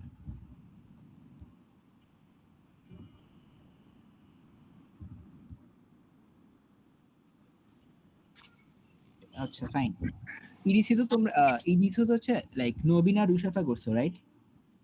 হুম, ওকে উইথ আনন্দ ভাই। তাই ওটা কেটার করতেছি না, প্যারা নেই। তোমাদের আনন্দ ভাই ওয়ার্ডগুলো জানে না, সো প্যারা নেই। কই গেল? একটা মোশন পাইছি। না না, মোশন পাইলেই তো হবে না, সবার তো বুঝা লাগবে। না, মোশন এটা বুঝবে সবাই। ওকে ফাইন, এটা একটা সুন্দর মোশন। ওকে। আচ্ছা না, এটাও বুঝবে না। এটা বুঝবে কিনা, this house regrets the glorification of the getting out of one's comfort zone negative. Okay fine, ভালো মোশন। ফার্স্ট, এই সার্টেন মোশনটা আসলে কি, যে বর্তমান সোসাইটিতে বলে না যে তোমাকে যদি জীবনে সাকসেসফুল হইতে হয় তাহলে হচ্ছে তোমাকে তোমার কমফোর্ট জোন থেকে বের হইতে হবে, কমফোর্ট জোন থেকে বের না হইলে তুমি জীবনে কিচ্ছু করতে পারবে না, লাইফ অনেক বেশি brutal, X Y Z ABCDE, এই যে এইসব জিনিসপাতি বলে। সো কমফোর্ট জোন থেকে বের হওয়ার এই ইন টোটাল কালচারটা এটাকে সমর্থন করে কি করে না, বা সরি মানে এই in total status quo exist করে। আচ্ছা রিগ্রেট মোশন তো guess it will be bit tough. আচ্ছা আরেকটা মোশন বলি, ফুটবল তো মোটামুটি দেখো, লাইক বেসিক্যালি প্রত্যেকটা ট্রান্সফার উইন্ডোতে সার্টেন অ্যামাউন্ট অফ প্লেয়ার হচ্ছে ট্রান্সফার করা হয়। আচ্ছা না ওইটাও বাদ, স্পোর্টস মোশন মেয়েরা বুঝবা না। কিছু মোশন রাখছিলাম, তোমাদের ইডিসির মোশন গুলা বলো তো, মজা পাইছিলে কোনটাতে ডিবেট করে? ইডিসির মোশন আমার খালি সেকেন্ডটা মনে আছে। ওই যে পেট্রোডলার? না, পেট্রোডলার হচ্ছে কি থার্ডটা ছিল, সেকেন্ড হচ্ছে কি যে ম্যানিফেস্টেশন ওভার ওই মতবাদ। ও আচ্ছা আচ্ছা, হ্যাঁ আমি তো কেস দিছিলাম, ভুলে গেছি। হ্যাঁ আপনি দিছিলেন। আচ্ছা হোয়াটএভার, হ্যাঁ এটা একটা ভালো মোশন। এটা হচ্ছে ম্যানিফেস্টেশন হলো এমন একটি দর্শন যেখানে বলা হয় তুমি যদি কোনো কিছুকে সত্যিই মন থেকে চাও তাহলে পুরো বিশ্ব ব্রহ্মাণ্ড লেগে যায় সেটাকে তোমার কাছে এনে দিতে। অর্থাৎ তুমি মন থেকে খুব মানে কোনো একটা কিছু অনেক ভালো মতন চাও, অনেক বেশি ডিপলি চাও, এই কারণে পুরা পৃথিবীর সবাই এটা চায় যে তুমি জিনিসটা পাও। সেকেন্ডারিলি উইভি হলো এমন একটি দর্শন যেটা বলে কর্মের সর্বোচ্চ রূপ ডাইহার্ট প্রচেষ্টা নয়, বরং প্রকৃতির সাথে সামঞ্জস্য বজায় রাখা। অর্থাৎ উইভি প্রায় প্রচেষ্টাহীন কর্ম বা এফোর্টলেস অ্যাকশন হিসেবে অনুবাদ করা হয়, তবে এর মানে মোটেও নিষ্ক্রিয় বসে থাকা নয়, বরং এই ধারণা মূলত পরিস্থিতির স্বাভাবিক প্রবাহের বিরুদ্ধে গিয়ে কাজ না করাকে বোঝায়। অর্থাৎ এখানে দুইটা ফিলোসফিক্যাল টার্ম নিয়ে আলাপ করছে, একটা হচ্ছে ম্যানিফেস্টেশন। ম্যানিফেস্টেশন বলে তুমি একটা কিছু চাচ্ছ, মানে পুরো পৃথিবীর সবাই এটা চায় যে তুমি এটা পাও, ঠিক আছে? আর উইভির ইয়াটা কি ছিল? উইউই কি? ওয়াওই মতবাদে ছিল হচ্ছে কি আপনার প্রকৃতির উপরে নির্ভরতা, লাইক আমি চেষ্টা করলাম, পরে আমার সেটা না হইলো, এটা আপ টু মানে নেচার আর কি, যে আচ্ছা ঠিক আছে আমি প্রকৃতিটাই মেনে নিলাম যে ও আচ্ছা, ফাইন আমার ফাইন সাথে ফাইন। যেটা করতেছে। মানে মানে ম্যানিফেস্টেশন বলতেছে যে প্রকৃতি চায়, তুমি যেটা চাও ওইটা পাও। আর উইভি বলতেছে যে এটা সবসময় এমন না। না না, এটা তো ম্যানিফেস্টেশন আমি বলি আমাদের ওখানে এরকম ছিল যে ম্যানিফেস্টেশন হচ্ছে গিয়ে লাইক না চাইলেও, মানে প্রকৃতি না চাইলেও সেটা পাওয়ার জন্য তুমি হচ্ছে কি অনেক বেশি ট্রাই করো আর কি, এটাই। ও আচ্ছা আচ্ছা, ভাইয়া ক্যান আই ইনফো টেল হ্যাঁ ইউ সাইডে হ্যাঁ সামথিং? ডিফারেন্ট ছিল, ইনফো সাইডে ডিফারেন্ট ছিল আই গেস। হ্যাঁ হ্যাঁ হ্যাঁ। এবার এটা ডিফারেন্ট দেখতেছি। আচ্ছা যাই হোক, এটাও বাদ, একটা সিম্পল মোশন মাথায় আসে, এটা নিয়ে ডিল করি। মোশনটা হচ্ছে এরকম যে কারেন্ট স্ট্যাটাস কো তো অনেক বেশি ক্যাপিটালিস্ট এন্ড সবাই তো চায় যে তুমি সারাদিন দৌড়ের উপর থাকো। এই জায়গাটা থেকে তুমি চেষ্টা করলেই কিছু মানে একটা চাইনিজ আছে, প্রবাদ আছে, সেটা হচ্ছে যে মানুষ তাই পায় যা সে চেষ্টা করে, বা তুমি যত বেশি পরিশ্রম করবা অত বেশি সফল হবা, এই টাইপের একটা প্রবাদ। তুমি যত বেশি পরিশ্রম করবা অত বেশি সফল হবা। এই সংসদ এই সার্টিন প্রবাদের মহিমান্বিতকরণে অনুতপ্ত। This is the motion. এই মোশনের ক্ষেত্রে অ্যাকচুয়াল লিনিয়ার ফ্লোটা কি? মোশনটা এমন ছিল যে এই সংসদ বাংলাদেশের মতো উন্নয়নশীল রাষ্ট্রে তুমি যত বেশি পরিশ্রম করবা অত সফলতার কাছাকাছি যাবা, এই প্রবাদের মহিমান্বিতকরণে অনুতপ্ত। ঠিক আছে, এই পার্টিকুলার ইয়াতে প্রবলেমটাকে তুমি কেমনে ফাইন্ড আউট করবা? তুমি বলবা যে বাংলাদেশের মতো উন্নয়নশীল রাষ্ট্রটা দেখতে কেমন। দেখো প্রথমে যেহেতু বলে দিয়েছে যে এটা একটা বাংলাদেশের মতো উন্নয়নশীল রাষ্ট্রের হিসেবে, তার মানে কি? তার মানে হচ্ছে এটা বাংলাদেশের মতো একটা উন্নয়নশীল রাষ্ট্রের লেন্স থেকে ডিবেট, তার মানে হচ্ছে এটা একটা অ্যাক্টর মোশনের ডিবেট।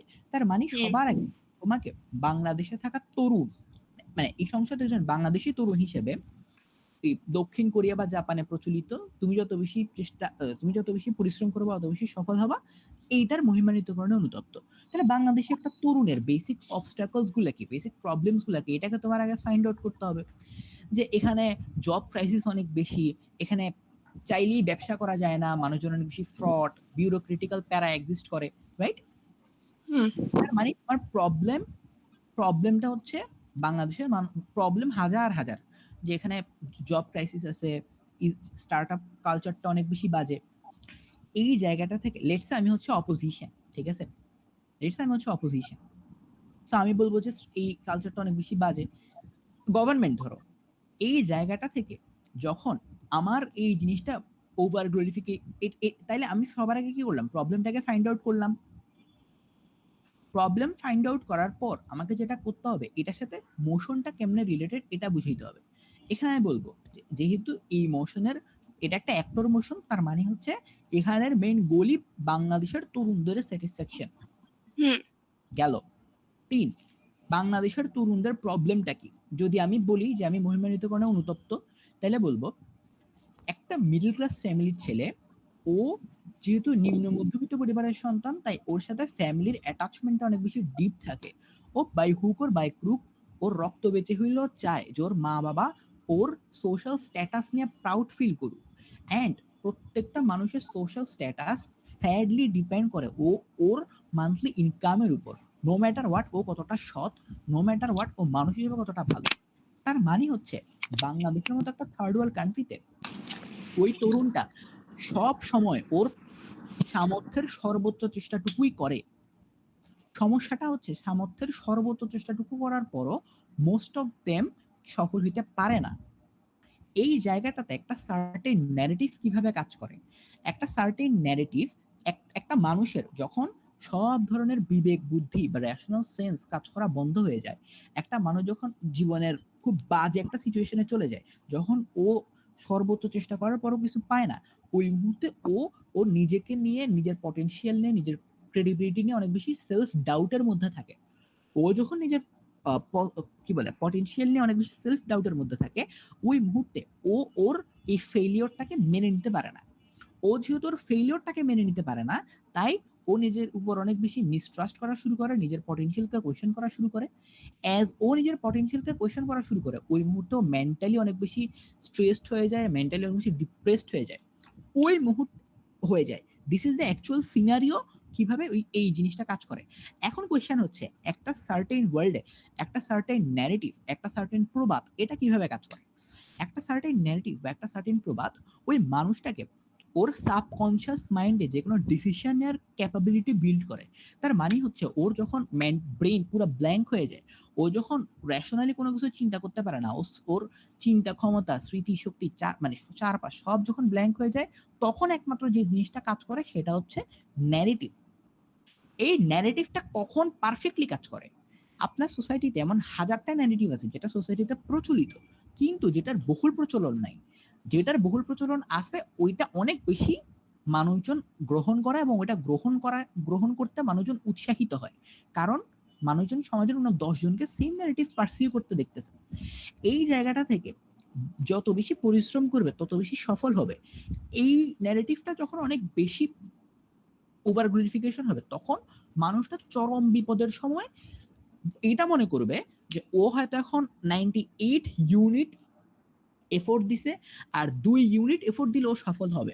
তার মানে হচ্ছে ও ওর লাইফের চরম ডিপ্রেসিং মোমেন্টটাতেও নিজের ট্রাস্ট, নিজের পটেনশিয়াল, ক্রেডিবিলিটি কিংবা নিজের সম্ভাবনাকে কোয়েশ্চেন না করে ওই মুহূর্তটাতেও মেন্টাল স্টেটটাকে ধরে রাখতে পারবে, ওই মুহূর্তটাতেও ওভারকাম করতে পারবে। তাইলে একটা সার্টেন ন্যারেটিভ কেমনে কাজ করে, ন্যারেটিভ কাজ করা থেকে ওই মানুষটা কেমনে ওভারকাম করতে পারে, বা আলটিমেট যে প্রবলেমটা, এটা সলিউশনটা বুঝছো? মানে এতক্ষণ বকবক করে এই ইনটোটা লিনিয়ার ফ্লোটা কেমনে মেইনটেইন করছি বুঝছো? এখানে ভাই মেকানিজম অফ চেঞ্জ পার্টটা এটা না, মানে আপনি যে বললেন এখানে মানে লাস্টের কয়েকটা পার্ট আর কি মিস করছি, মানে বুঝতেই প্রবলেম হচ্ছে। যেমন মানে এখানে আমি আমার ওয়ার্ল্ডের চেঞ্জটা বেসিক্যালি আগে বুঝাই ফেলতেছি। ও সিকোয়েন্স উল্টাপাল্টা হোক, প্যারা নেই, জিনিসগুলো থাকতে আচ্ছা। হবে, এটা হচ্ছে কথা। ওই সিকোয়েন্স উল্টাপাল্টা হোক, প্যারা নেই, আগে পরে এমনিই যেতে হবে এমন কোনো কথা নেই, বাট জিনিসগুলো থাকা নেসেসারি। এবার আসো, ওইটা একটা রিগ্রেট মোশন ছিল না? হ্যাঁ। কম্পারেটিভ দিতে হবে না? কম্পারেটিভ কই? বাংলাদেশের তরুণরা কম্পারেটিভ কই? কম্পারেটিভ হচ্ছে আমার ওয়ার্ল্ডে হয়তো ওই ছেলেটা 97 ইউনিট পরিশ্রম করে অনেক বেশি স্যাড থাকতো, আর আমার কারেন্ট ওয়ার্ল্ডে ও 3 ইউনিট পরিশ্রম বাড়াইতে পারে ও নিজের সর্বোচ্চটুকু দেওয়ার কারণে। ইম্প্যাক্ট এক, ও আগের থেকে বেশি প্রোডাক্টিভিটি প্রডিউস করতে পারবে। ইম্প্যাক্ট বি, ও আগের থেকে বেটার ফিল করবে। ইম্প্যাক্ট সি, লাইফের চরম হার্ড সিচুয়েশন গুলোতে ও নিজের মেন্টাল ব্রেকডাউন ধরে রাখতে পারে। বুঝছো? হ্যাঁ। বাকিরা বুঝছো? হ্যাঁ ভাই, জি। বুঝতে পারছি। ওকে, তাহলে সবার আগে প্রবলেমটা বলবা, প্রবলেমটা কেমনে মোশনের সাথে রিলেটেড সেটা বলবা, দেন ওই প্রবলেমের আন্ডারে যত সলিউশন এক্সিস্ট করে ওইটা বলবা। এবার আসো, এবার তুমি রিবার্ট কেমনে করবা। অপোজিশন বলবে যে ভাই দেখেন, জাপান বা কোরিয়ার ওয়ার্ক কালচার অনেক বেশি খারাপ, ওরা কাজ করতে করতে মরে যাইতেছে, ইভেন অনেক সময় মরারও টাইম পাইতেছে না, আগে কাজ করতেছে দেন মরতেছে। সো বাংলাদেশে যদি এই জিনিসটা ইমপ্লিমেন্ট করেন তাহলে বাংলাদেশের মানুষজন এমন হয়ে যাবে। তখন একটা মানুষের কি বলে হিউম্যান অটোনমি হার্ম হয়, একটা মানুষের সেলফ ডিগনিটি হার্ম হয়, কারণ সমাজে সবাই কাজ করতেছে, কেউ কাজ না করতে চাইলে ওকে ডিমিন করে। সিম্পলি এভাবে বলবা। একটা সার্টেন ন্যারেটিভ বিশ্বের কোথায় কেমনে ইমপ্লিমেন্ট হয় এটা ওই জায়গা টু জায়গা ভ্যারি করে। তার মানে হচ্ছে একটা সার্টেন ন্যারেটিভ, এটা হচ্ছে ওদের মানে ওদের কেসটা বুঝছো? অনেক ফ্র্যাঙ্কলি বলে ফেলতেছি, বাট কেসটা বুঝছো অপোজিশনের? হ্যাঁ। যে এই ন্যারেটিভটা জাপান কিংবা কোরিয়া এখানে যখন হয়, তখন মানুষরা একটা রেট রেসের মধ্যে থাকে, লাইফের কোনো পারফেক্ট মিনিং পায় না। মানে ওদের ওয়ার্ল্ডে এই জিনিসটা আসছে, বাট ওই জিনিসটা ভালো কোনো আউটকাম আনতে পারতেছে না। হ্যাঁ, ও কিন্তু অন্য একটা সিনারিও দেখাচ্ছে, দেন তুমি বলবা যে এটা কিন্তু সত্যি কথা। সো এই আর্গুমেন্টটা যে মিথ্যা এটা তুমি বলতে পারবা না। তাইলে কি, তাহলে ওই আর্গুমেন্টের লিনিয়ার ফ্লোতে তোমার অ্যাটাকটা করা লাগবে।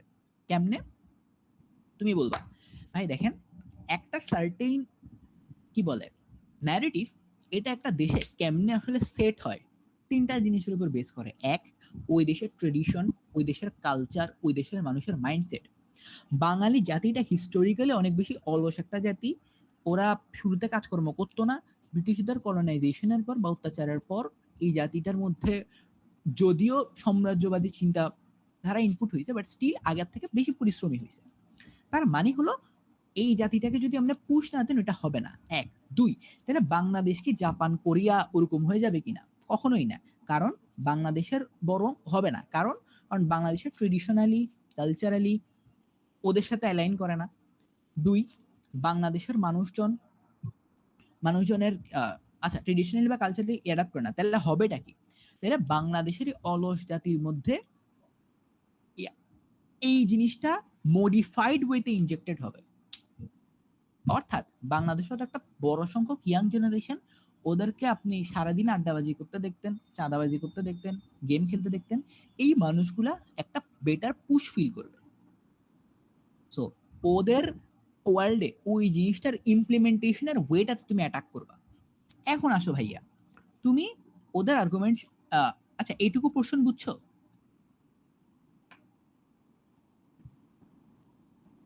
এগুলো তোমরা ডিবেট শুনতে শুনতে বুঝবা। জি ভাইয়া। একদম যে পিকচার পারফেক্টলি বুঝবা এমন না, বাট অ্যাট লিস্ট বুঝছো কিনা?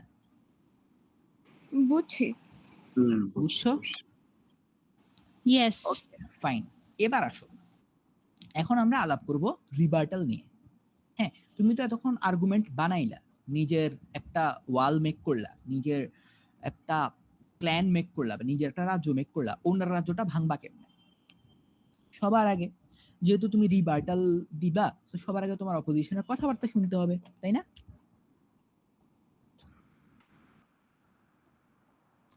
তার মানে হলো তোমার লিসেনিং ভালো হওয়া লাগবে। 2, তুমি কি বলতেছো এটা তুমি মানে কি শুনতেছো এটা 40 সেকেন্ড পর তুমি নিজেই ভুলে যাবে। তাই কিওয়ার্ড আকারে লিখে রাখতে হবে। কেমনে নোট নিবা সেশন 1-এ বুঝাইছি। 3, ওদের সব কথাবার্তা যে অনেক বেশি ইম্পর্টেন্ট না, ব্যাপারটা এমন না। কোনটা বেশি ভ্যালু অ্যাড করতেছে, কোনটা কম ভ্যালু অ্যাড করতেছে, এটা প্রায়োরিটাইজ করে যেটা বেশি ভ্যালু অ্যাড করতেছে ওটা আগে ভাঙতে হবে। যেটা কম ভ্যালু অ্যাড করতেছে, যেটা মোশনের সাথে রিলেভেন্ট না, যেটা তো মিছা কথা বলতেছে, ওগুলাকে জাস্ট কল আউট দিতে হবে। এই ফার্স্টে ইম্পর্টেন্ট গুলা ভাঙবা, এরপর বলবা এছাড়া ওরা এই 2-3টে ইনপুট দিছে, এই ইনপুটগুলা মিথ্যা। কেন মিথ্যা? 1 2 3। এগুলা ডিবেটের সাথে রিলেভেন্ট না, কেন রিলেভেন্ট না? 1 2 3। তাহলে সবার আগে ওদের কথাগুলো শুনবা, কি বলতেছে লিখবা, কোনটা ইম্পর্টেন্ট না, প্রায়োরিটাইজেশনটা করবা। এরপর এটা ঠিক করবা যে কোনটা রিভার্ট দিবা, কোনটা আগে রিভার্ট দিবা, কোনটা পরে রিভার্ট দিবা, যেটাকে বলতেছে প্লেসমেন্ট। এরপর রিভার্টালের যে একটা স্ট্রাকচার আছে ওইটাই ফেলাবা, কেমনে ফেলাবা দেখাবো, এন্ড এটা স্পিচ টাইমিংয়ে এক্সিকিউট করবা। This is the ultimate structure of rebuttal. এইটুকু বুঝছো? ফাইন। এবার আসো রিভার্টাল কেমনে করবা। এরএল এর যে স্ট্রাকচারটা বলছিলাম, এটা রিভার্টালের ক্ষেত্রে অ্যাকচুয়ালি কাজে দেয়, আর্গুমেন্টের ক্ষেত্রেও কাজে দেয়, বাট রিভার্টালের ক্ষেত্রে বেশি ইউজফুল। ঠিক আছে, তুমি আইদার বলতে পারো যে ওদের অ্যাসারশন কেন সত্যি না, ওদের রিজনিং কেন সত্যি না, ওদের এক্সাম্পল কেন সত্যি না। যদি 3টা জিনিস সত্যি হয়ে থাকে, কেন ওই সৃজনশীলের ঘ নাম্বার যেটা লিখছে ওটাতে কেন সত্যি না, এটা একটা ওয়ে। অর্থাৎ ওদের ক্লেমটা কেন সত্যি না, ওরা কেন আসলে আলটিমেটলি প্রবলেমটা সলভ করতে পারবে না। এখানে বেসিক্যালি অ্যাবল আচ্ছা হ্যাঁ, ওয়ন্ট বি অ্যাবল, হ্যাঁ হ্যান্ড রাইটিং বুঝতে পারা হইলে বইলো। সো ওরা যেটা আসলে সলভ করতে চাচ্ছে ওইটা কেন সলভ করতে পারবে না, ওরা যে মডেলটা দিচ্ছে মডেলটা কেন ইনভ্যালিড, মডেলটা কেন এক্সিকিউট করতে পারবে না। তার মানে হচ্ছে তুমি আলটিমেটলি আর্গুমেন্টেশনে যে আলাপ দিতা, যে এলিমেন্ট নিয়ে ডিল করতা, ওই এলিমেন্টগুলো ওরা কেন আসলে ইয়া করতে পারবে না সেটা বুঝাবা। ক্লিয়ার? হ্যাঁ, সো এতক্ষণ মানে হ্যাঁ বলো। রিবার্টালটা বেসিক্যালি অ্যারেল স্ট্রাকচারেই হয়। রিবার্টালটা অ্যারেল স্ট্রাকচারেই হয়। এছাড়া মডেলিং বা হচ্ছে ক্লেম, এক্সিকিউশন, এই প্রসিডিউরগুলো কেন আসলে ভুল এগুলাতেও হয়। ঠিক আছে, বুঝছো? তাইলে বেসিক্যালি আমি হচ্ছে ফার্স্টে ওই ওদের ক্লেমটাকে ধরে ওইটা ক্লেমটা যে ভুল ওইটা সবকিছু প্রুফ করতে পারবো, দেন এটা ছাড়া অথবা আরেকটা হইতে পারে যে ওরা যে মডেলটা বলছে ওই হুম। মডেলটা ফিজিবল না আমাদের জন্য, আমাদের ওয়ার্ল্ডে, রিয়েল ওয়ার্ল্ডে এটা কাজ করে না, এটা বলবো। এক্স্যাক্টলি। বাকিটা ক্লিয়ার হইছো? আজকে সেশনটা একটু লম্বা হয়ে যাচ্ছে কারণ বুঝতেছই, আর হোপসো খুব বেশি লম্বা করবো না, বাট এতক্ষণ যা বলছি এটুকু বুঝছো? হ্যাঁ জি ভাইয়া। ভাই, জি ভাই। হুম। ওকে, এবার হচ্ছে লিঙ্ক আপ, যে তোমার যা যা আছে লাস্ট প্যারার মতো লিঙ্ক আপ করবা। এই যে এটা হচ্ছে আসল জায়গাটা, ভুলেও তোমার অপোজিশনের ধরে ধরে প্রত্যেকটা কথা রিবার্ট করবা না। I repeat, never ever engage with all অপোজিশনস argument. কেন? কারণ অপোজিশন সব আর্গুমেন্ট যে জিতার জন্য দেয় এমন না, ওরা জানে যে তুমি ওদের আর্গুমেন্টে রিবার্ট করবা, এই জন্য কিছু উল্টাপাল্টা জিনিসও বলে যাতে রিবার্ট করতে গিয়ে টাইম নষ্ট হয়। ঠিক আছে? তাহলে ওইগুলোতে এনগেজ করবা যেগুলো তোমার অ্যাকচুয়ালি ভ্যালু অ্যাড করতেছে, যেগুলো অ্যাকচুয়ালি রিলিভেন্ট। করলা, বাকি ভুগিযুগি কথা ছেড়ে দিবা না, বলবা যে বাকি ভুগিযুগি কথাবার্তাগুলো কেন লেম, ওই কথাবার্তাগুলো কেন রিলিভেন্ট না। বুঝছো? হ্যাঁ ভাইয়া। ওইসব কথাবার্তা কি শর্টে ধরে ছেড়ে দেব? জাস্ট ওয়ান লাইনার, যে এই কথাবার্তাগুলো বলছে এগুলো মিথ্যা কথা, মিথ্যা কারণ এটা, বা এটা ডিবেটের সাথে রিলিভেন্ট না কারণ ডিবেটের গোল ছিল এটা, এটা আর এরা এই গোল প্রুফ করতেছে, বাদ। বুঝছো? ম্যাক্স 10 to 15 সেকেন্ডস, এর বেশি না। These are basically traps.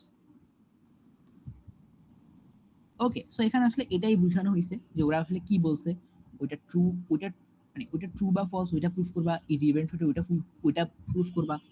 যদি এটা সত্যি হয়ে থাকে তাহলে মেকানাইজেশনে প্রুফ করবা, যদি মেকানাইজেশনও সত্যি হয়ে থাকে কেন ওই পলিসিটা ইমপ্লিমেন্ট করতে পারবে না, এখানে অ্যাটাক দিবা। তাহলে বেসিক রিবার্টাল টুলবক্স কি? এক, ওদের আর্গুমেন্টটা কেন মিথ্যা, ওদের ফ্রেমিং বা ক্যারেক্টারাইজিং, ফ্রেমিং এর আন্ডারে যা যা জিনিসপাতি পড়ে ওগুলা কেন মিথ্যা, বা ওগুলাতে অ্যাটাক করতে পারো। মানে মাইটটা দিবা কোথায়? ফ্রেমিং এ মাইট দিতে পারো, ওরা যেসব জিনিস অ্যাজিউম করে নিচ্ছে ওখানে মাইট দিতে পারো, মেকানাইজেশনে মাইট দিতে পারো, বা ইম্প্যাক্টে মাইট দিতে পারো। বুঝছো? হ্যাঁ। এইসব জিনিসপাতি যেহেতু এতক্ষণ ডিটেইল বুঝাইছি তাই আর লং গেলাম না। এখন এই যে রিবার্টাল নিয়ে আমার লাইফের একটা এক্সপেরিয়েন্স শেয়ার করে সেশনটা শেষ করব। ঘটনাটা ছিল এরকম, একটা ওপেন ব্রিটিশ পার্লামেন্টারি টুর্নামেন্ট ছিল, বুঝছো? তো ওই টুর্নামেন্টে, এটা হচ্ছে ইন্টারভার্সিটি টুর্নামেন্ট ছিল। সো আমি আর আমার ফ্রেন্ড গেছিলাম সুইং টিমে ডিবেট করতে। সুইং টিমটা বুঝো, যে ধরো কিছু টিম মিসিং থাকলে একটা সুইং টিম পাঠায় যারা আসলে ইনস্টিটিউশনাল না, বাট ধরো বিপি হাউসে যদি প্রত্যেক হাউসে 4টা টিম না থাকে টুর্নামেন্ট তো নামবে না বা রাউন্ড তো নামবে না, সুইং টিম ব্রেক পায় না আর কি। সো বেসিক্যালি ইনভাইটেড ছিলাম, সো অ্যাজ ডিবেট করার চান্স আসছে আইভিতে, সো চলে গেছি। জিএসসিডিসি আইভি ছিল লাস্ট বার। তো ওখানে রাউন্ড 4 একটা মোশন ছিল। মোশনটা ছিল এরকম যে মোশনের কনটেক্সট আছে একটা। কনটেক্সট হচ্ছে তখন ইন্ডিয়ার সাথে আফগানিস্তানের যুদ্ধ চলতেছিল, বুঝছো? সো ইন্ডিয়া আফগানিস্তান যুদ্ধে ভারত প্রত্যক্ষভাবে আফগানিস্তানকে সহযোগিতা করবে। এই সংসদ বর্তমানে চলমান ইন্ডিয়া পাকিস্তান যুদ্ধে ভারত হিসেবে আফগানিস্তানকে সহযোগিতা করবে। This is the motion. এখন আমি ছিলাম opening opposition. So BP ডিবেটার house তো অ্যাটলিস্ট বুঝো, opening government, opening opposition, closing government, closing opposition, 4টা টিম থাকে। 4টা টিমের মধ্যে 1 2 3 4 র্যাঙ্ক করে। হ্যাঁ, আচ্ছা। সো ঘটনা যেটা হইছে, ওপেনিং গভর্নমেন্ট যেটা, এটা তুলনামূলক উইক টিম ছিল, ঠিক আছে? ওরা যেহেতু তুলনামূলক উইক টিম, সো ওদের পিএম ফল করে গেছে। আমি চিন্তা করলাম যে আমি যদি আমার এলো যে থাকবে ওকে দিয়ে সব কেস বলায় ফেলি, তাহলে তো হচ্ছে ডেপুটি প্রাইম মিনিস্টার আমার কেস জেনে যাবে, তখন ওই যদি রিভার্ট করে তাহলে আমার তো পিছিয়ে গেলাম। তা আমিও এলোকে ফল করাই দিছি। এলোকে যখন আমি ফল করাই দিছি তখন ওপেনিং গভর্নমেন্ট, ওরা 2টা স্পিকার আমাদের ওপেনিং অপোজিশনের সাথে এনগেজই করতে পারেনি। ফল করাইছি কেমনে? ফল করাইছি এভাবে, মোশনে ছিল যে প্রত্যক্ষ সাহায্য মানে করবে কি করবে না। তুমি ইন্ডিয়া হিসেবে আফগানিস্তানকে প্রত্যক্ষভাবে সো সাধারণভাবে কি চিন্তা করা যায় যে ফাইন, গভর্নমেন্ট বেঞ্চ এটা প্রুফ করবে যে প্রত্যক্ষ সাহায্য করবে, অপোজিশন বেঞ্চ প্রুফ করবে যে প্রত্যক্ষ সাহায্য করবে না, নাকি? হুম। এটাই তো সিম্পল। আমি হ্যাঁ। বললাম যে না ভাই আমি পরোক্ষ সাহায্য করব, এটা এলোকে দিয়ে প্রুফ করাইছি। এখন প্রত্যক্ষ সাহায্য পরোক্ষ সাহায্যের ডিফারেন্সিয়েশন করাইছি কিছুক্ষণ, মানে ডিফারেন্সিয়েট করাইছি কিছুক্ষণ। এরপর আমি এসে বলছি যে আমি সাহায্য, আমার এলো এসে এটা বুঝাইছে যে কেন আমাদের পরোক্ষ সাহায্য করা উচিত। ফ্রম দ্য ডিএলও আমরা সেকেন্ড লেয়ার থেকে স্টার্ট করব, দ্যাট ইজ কেন সাহায্যই করা উচিত না। এখন হাউসের প্রত্যেকটা টিম পরোক্ষ সাহায্যতে এনগেজ করতে গিয়ে মারাটা খাইছে, কিন্তু আমি তো এটা হুদাই বলছি যে তোরা এখানে এটা রেলেভেন্টই না। এত রিলেভেন্টই না। এক্স্যাক্টলি। তো সবাই যখন এখানে এনগেজ করছে তো ওদের কাছে রিলেভেন্ট হয়ে গেছে, কিন্তু এরপর আমি যে কেন সাহায্য করব না ওইটা বলছে, ওইটা যেন ক্রেডিট করে উপরে উঠে গেছে। তো ট্র্যাপটা মাশাআল্লাহ। বুঝছো? ট্র্যাপটা বুঝছো? তোমার যে এলো ফল করলো এটাতে প্রবলেম হয় না? আমি কভার দিয়ে দিছি পরে। মানে কথা বাট হচ্ছে লাইক সবাই এভারেজ মানে পাইছে, ইররিলেভেন্ট সাবিন ভাই কথা একটু বেশি বললে পাইছে কি আর কি। প্রবলেম হয় না পরে? বললাম তো ওইটার কভার দিছি তো পরে, ওইটার কভার দেওয়ার মেকানাইজেশন তো আলাদা। কভার ওকে দিলে দিয়ে ইটস অ্যাকসেপ্টেবল। এটা এখন পারবা না তুমি, মানে ওকে তো ওইটা রিলিভেন্সি প্রুফ করাইছে অনেকক্ষণ ধরে। হ্যাঁ হ্যাঁ হ্যাঁ, তো তোমাদেরকে কিন্তু ভাইয়া একটা বললেন যে করব হেল্প, তারপর আবার বললেন যে না করব না, এটা কিভাবে এক্সপ্লেইন করছেন এটা যে এটা না নাইফিং আমি আর লাগতেছে করব না, না? নাইফিং লাগতেছে না যে একজন বলছে করবো একজন বলছে করবে না, খুব সিম্পল। হ্যাঁ হ্যাঁ, আমরা নাইফিং বলছি তো। নাইফিং না, এটা কেন নাইফিং না, এটাই ও 3 মিনিটের স্পিচ। এখানে ডিপ্লোমেটিক পলিসি বুঝাইছি যে ডিপ্লোমেটিক পলিসিতে হিপোক্রিসি করা কোনো প্যারাই না, এটা করে। সো আমি হিপোক্রিসি করব, এরকম আর কি ব্যাপারটা। So, ওয়েট, আপনি এখানে স্পিচে বুঝাইছেন যে ডিপ্লোম্যাটিক Nice ভাবে one. হিপোক্রিসি করা যায়, সো আমি হিপোক্রিসি করব? এক্স্যাক্টলি নাইস এই ভাই, যে নাইস। ওয়াও, এই যে আল্লাহ, দেখো, that এই যে না, দেখো। যদি ভাই ওইটা যদি রেলেভেন্ট হয় তাহলে তো ওভারঅল মানে ওই হাউসের যারা স্পিচ দিছে সবারটাই রেলেভেন্ট হবে, কারণ সবাই তো হিপোক্রিসি নিয়েই কথা বলছে, আর ওইটা তো এই আপনিই যে প্রুফ করলেন। এই জন্যই তো ফার্স্ট খাইছি ওই রাউন্ডে, ও মানে ও অ্যাজ আচ্ছা আচ্ছা, এক্সক্লুসিভ হয়েছে তো ব্যাপারটা। এক্স্যাক্টলি, ওটা তো মিউচুয়ালি এক্সক্লুসিভ হয়ে গেছে। মারা আমিও খাইছি, ও খাইছে। লুক, এইখানে এই ঘটনাটা বলার উদ্দেশ্য কি, এই গ্রাফটা বুঝানো। গ্রাফে দুইটা জিনিস আছে, একটা আর্গুমেন্টকে তুমি কেমনে বাই করাইতে পারো, একটা হচ্ছে রিলিভেন্সি আর একটা হচ্ছে লাইকলিহুড বা ট্রুথফুলনেস। সো জিওপলিটিক্যালি প্রত্যেকটা মানুষ খারাপ, দিস ইজ ট্রু। দেন ফার্স্টে এটা বুঝাইছি যে প্রত্যক্ষ সাহায্য দেখতে কেমন, পরোক্ষ সাহায্য দেখতে কেমন। হুম, পরোক্ষ সাহায্য কেন সাহায্য না করারই ইকুইভ্যালেন্ট জিনিস। ও